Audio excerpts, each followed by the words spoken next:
Afifa dengan NIM 205180208. Halo, perkenalkan nama saya Natasha Alvara Yusuf dengan NIM 205180202. Nama saya Devina Trianti dengan NIM 2051806. Perkenalkan, nama saya Khairunisa dengan NIM 205180206. Saya akan menjelaskan kisah si mangkok ayam jago. Apa sih ayam mangkok jago itu? Mangkok ayam jago yang merupakan simbol keberuntungan, kerja keras, dan kemakmuran bisa menjadi salah satu piranti makan di rumah kita.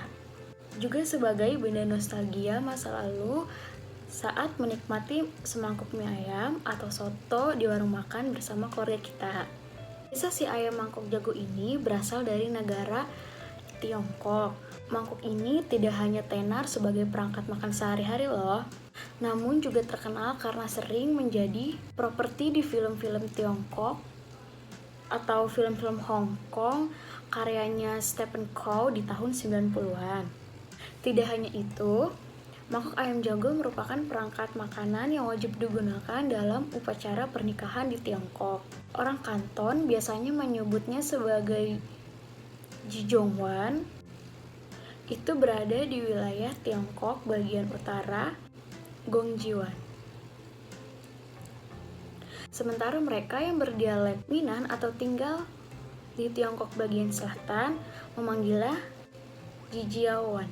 Kali ini saya akan menjelaskan mengenai bagaimana awal mula kisah mangkok ayam jago. Kisahnya itu berawal pada masa dinasti Ming, periode pemerintahan Kaisar Cheng Hua pada tahun 1465 sampai 1487. Pada saat itu, Kaisar Cheng Hua memesan 4 buah cawan keramik yang bergambarkan ayam jago dan ayam betina di pengrajin keramik khusus kekaisaran yang ada di Jingdezhen, Provinsi Jiangxi, yang terkenal telah menghasilkan keramik untuk istana sejak abad ke-6 Masehi. Sang Kaisar Cheng Hu memesan 4 buah cawan keramik dengan teknik bocai untuk dirinya sendiri dan istrinya sebagai tanda cinta. Cawan tersebut terkenal dengan sebutan jigabe atau cawan ayam yang terdiri dari ayam jago, ayam betina, dan anak ayam yang memiliki makna kemakmuran. Cawan dan mangkok ayam memiliki makna simbolis, yaitu kata ji yang bermakna ayam mirip bunyinya dengan kata jia yang bermakna rumah.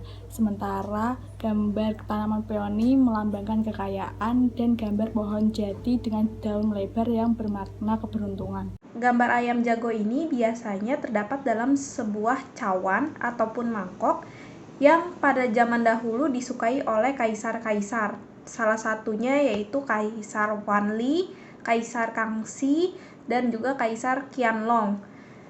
Mereka berani mematok harga yang cukup mahal untuk sebuah gambar atau logo ayam jago yang terdapat pada suatu cawan tersebut.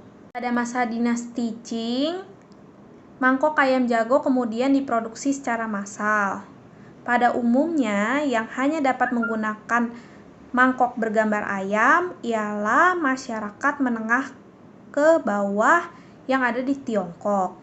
Hal ini disebabkan karena mangkuk bergambar naga ataupun phoenix ataupun motif lainnya cenderung harganya lebih mahal dibandingkan dengan mangkok bergambar ayam. Dalam perkembangan selanjutnya, bagi para petani di Tiongkok, mangkuk ayam jago merupakan lambang dari kerja keras untuk mendapatkan kemakmuran serta rezeki yang berlimpah. Ini mengingat peran dari ayam jago yang selalu membangunkan para petani untuk segera pergi bekerja di ladang. Karena arti dalam lambang tersebut, maka banyak orang, terutama orang Indonesia, yang membuat lambang ayam jago ini tidak hanya di mangkok, tetapi di baju, di tas, di topi, dan sebagainya. Jadi sejarahnya, pada awal abad 20-an, mangkuk ayam jago merambah ke dunia. Pada awalnya, mangkuk ayam jago ini dibawa oleh para perantau yang bekerja di pabrik yang berada di Provinsi Guangdong, lalu menyebar ke beberapa negara di Asia Tenggara. Mangkuk ayam jago pun mulai banyak diproduksi, mulai dari teknik gambar tangan hingga mesin. Saat ini cawan ayam jago pada masa kekaisaran menjadi buruan para kolektor barang antik di seluruh dunia. Sebuah cawan Cheng Hua yang hanya ada 4 di dunia pernah dilelang oleh Badan Sotheby di Hong Kong pada tahun 1960-an, 1970-an, 1980-an, 1990-an, dan terakhir pada tahun 2014. Bahkan lelang tertingginya mencapai harga 36,3 juta dolar Amerika Serikat.